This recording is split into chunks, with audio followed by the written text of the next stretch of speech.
Welcome to the Explainer. Okay, picture this. We're taking a near 100-year-old piece of sports history and throwing it directly against the absolute cutting edge of modern engineering. Have you ever wondered how much the equipment actually impacts the beautiful game?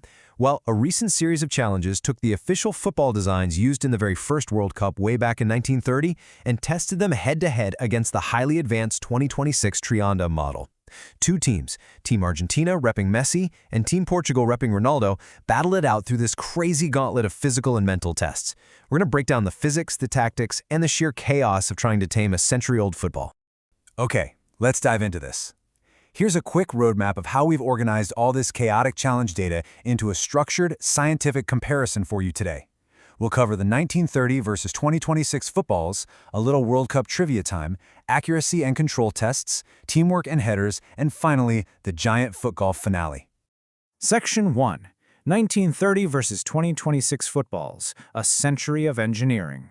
To really grasp the data we're about to look at, we have to establish the extreme physical contrast between these two eras. On one side, you've got the 1930 Tiento and T-model. These were the actual ball designs used in the very first World Cup. They're heavy, they're laced, and they are incredibly unpredictable. Now on the other side, we have the 2026 Trianda Pro.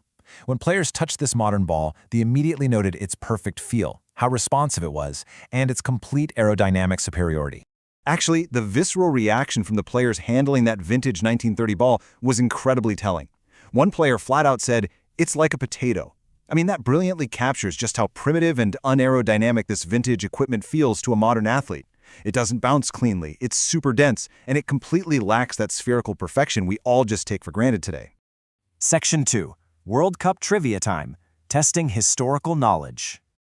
But hey, before the creators even got into the physical tests, they had to establish a baseline of historical knowledge. Because understanding the context of the 1930 tournament was actually part of the competition. So let me pose this specific trivia question directly to you right now. Think about it for a second. How many different balls do you think were used in the actual 1930 World Cup final? Was it 1, 2, 3, or 4? The answer is 2. Literally 2 balls in one final. And this brilliantly illustrates just how unstandardized and quirky early football was. The two teams in the 1930 final actually couldn't agree on which ball to use, so they just used one team's ball in the first half and the other team's ball in the second half. Wild, right? Let's look at the second trivia question they faced. Who hosted and won the very first World Cup in 1930?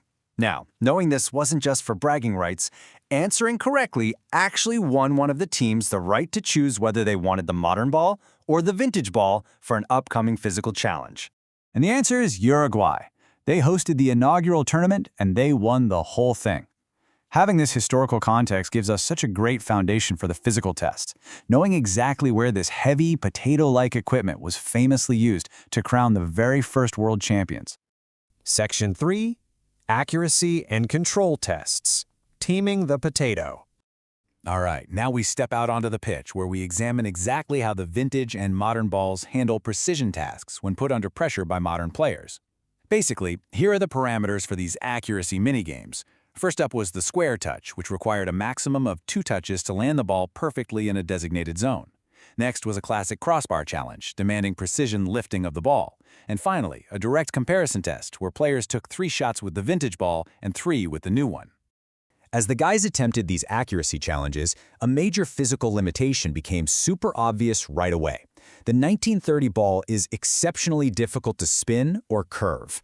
Without the modern synthetic panels and aerodynamic grip of the Trianda, the players grew visibly frustrated trying to apply any finesse. When they struck that vintage ball, it was just heavy, dead, and traveled in flat, completely uncontrollable trajectories. So the crucial point is how this affected the score early on. Team Argentina actually adapted a bit better to the chaotic bounces and managed to secure points in the crossbar and shooting challenges, pulling ahead with 5 shirts to Team Portugal's 2. The vintage ball was proving to be this massive equalizer that relentlessly punished any lack of pure, brute force precision. Section 4. Teamwork and headers, a dangerous game. Now let's see how this builds into even more complex bodily coordination. I mean, it's one thing to kick a century-old ball, but what happens when you have to use your head? The teamwork phase required intense coordination under some really tough constraints. The first task was a header challenge, alternating touches between feet and the head or legs to reach 8 consecutive touches in the air. The second was a highly strategic 3-bounce challenge, where a teammate throws the ball and you've got to score a goal before the ball bounces more than 3 times. Listen to this. When discussing the prospect of heading the vintage ball, one of the participants joked, "Then you have a 1930 face." It's hilarious, but it highlights a very real physical danger. The 1930 T model is literal heavy leather. Heading a solid, dense object like that is genuinely painful. It changes the entire approach of a player, forcing them to brace for impact rather than gracefully directing the ball. But, despite the heavy equipment, Team Portugal used these teamwork challenges to mount an incredible comeback. Through sheer determination during that 3-bounce challenge and definitely capitalizing on a few missed volleys by Team Argentina, they fought all the way back to tie the game completely at 8-8. The stage was set for a truly dramatic conclusion. Section 5. The Giant Foot Golf Finale, the ultimate test. This final challenge serves as the climax of our explainer because it uniquely exposes the deepest physical flaws of the 1930 ball in a wide-open field setting. The rules for this finale were complex. It's basically a massive obstacle race.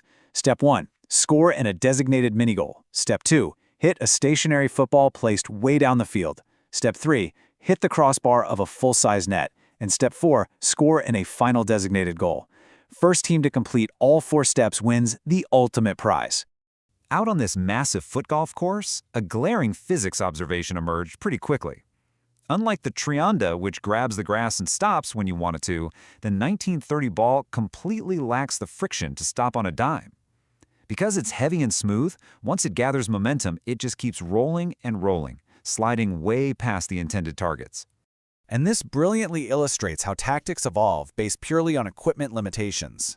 Realizing the 1930 physics ball couldn't be easily controlled, Team Portugal engaged in absolute cutthroat sabotage. When Team Argentina's ball finally rolled to a stop, Team Portugal actively kicked it far off the course. They capitalized on the vintage ball's bad physics, knowing it would be impossible for Argentina to quickly recover and hit a precise long-distance shot with such unpredictable equipment. Ultimately, all that sabotage and the quick adaptation to the chaotic bounces paid off big time. Team Portugal secured the final shirt, specifically taking back a prized Morocco jersey, and won the trophy.